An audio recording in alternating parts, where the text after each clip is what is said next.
महात्मा शुकदेव।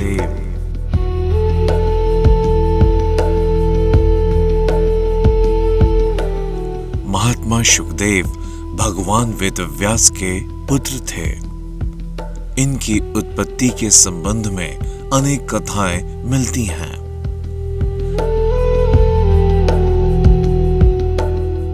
कहीं इन्हें व्यास की पत्नी वटिका के तप का परिणाम और कहीं व्यास जी की तपस्या के परिणाम स्वरूप भगवान शंकर का अद्भुत वरदान बताया गया है। एक कथा ऐसी भी है कि जब इस धराधाम पर भगवान श्री कृष्ण और श्री राधिका जी का अवतरण हुआ, तब श्री राधिका जी का क्रीड़ा शुक भी इस धराधाम पर आया था। उसी समय भगवान शिव पार्वती जी को अमर कथा सुना रहे थे। पार्वती मां कथा सुनते सुनते निद्रा के वशीभूत हो गईं और उनकी जगह पर शुक ने हुंकारी भरना प्रारंभ कर दिया। जब भगवान शिव को यह बात ज्ञात हुई, तब उन्होंने शुक को मारने के लिए उसका संहार हेतु उसका पीछा किया। शुक भागकर व्यास जी के आश्रम में आया और सूक्ष्म रूप बनाकर उनकी पत्नी के मुख में घुस गया।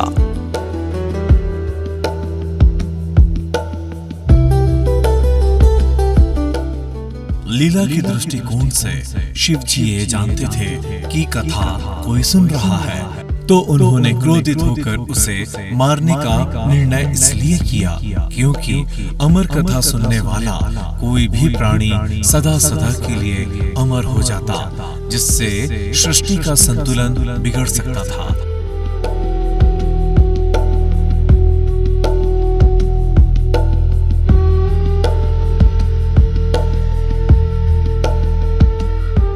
भगवान शंकर दया कर वापस लौट गए। यही शुक व्यास जी के अयोनिज पुत्र के रूप में प्रकट हुए। गर्भ में ही इन्हें वेद, उपनिषद, दर्शन और पुराण आदि का सम्यक ज्ञान हो गया था। ऐसा कहा जाता है कि यह 12 वर्ष तक गर्भ के बाहर ही नहीं निकले। जब भगवान श्री कृष्ण ने स्वयं आकर इन्हें आश्वासन दिया कि बाहर निकलने पर तुम्हारे ऊपर माया का प्रभाव नहीं पड़ेगा, तभी ये गर्भ से इस बात की निश्चिंतता होने के पश्चात ही निकले।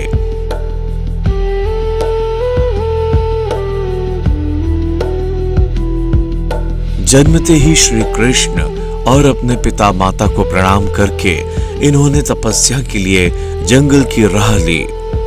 व्यास जी इनके पीछे पीछे हाय पुत्र पुकारते रहे, किंतु इन्होंने उस पर कोई ध्यान नहीं दिया।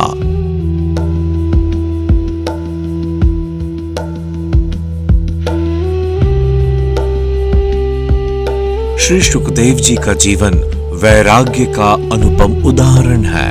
ये गांवों में केवल गौ दुहने के समय ही जाते और उतने ही समय तक ठहरने के पश्चात जंगलों में वापस चले आते थे।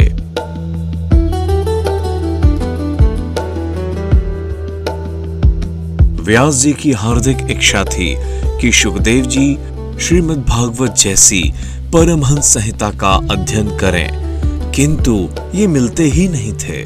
श्री व्यास जी ने श्रीमद् भागवत की श्री कृष्ण लीला का एक श्लोक बनाकर उसका आधा भाग अपने शिष्यों को रटा दिया।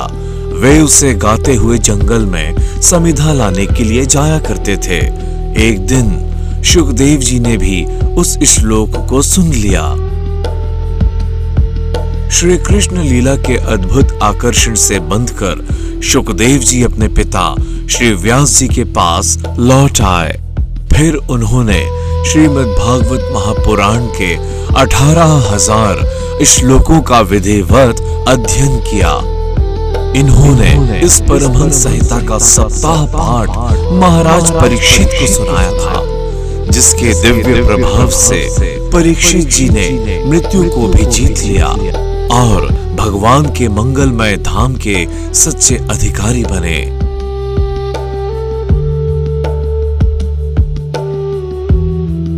श्री व्यास जी के आदेश पर श्री शुकदेव जी महाराज परम तत्वज्ञानी महाराज जनक के पास गए और उनकी कड़ी परीक्षा में उत्तीर्ण होकर उनसे ब्रह्म ज्ञान प्राप्त किया। आज भी महात्मा शुकदेव अमर हैं। ये समय समय पर अधिकारी साधकों सिद्धों पुरुषों को दर्शन देकर उन्हें अपने दिव्य उपदेशों के द्वारा कृतार्थ किया करते हैं। जय जगदम्बा।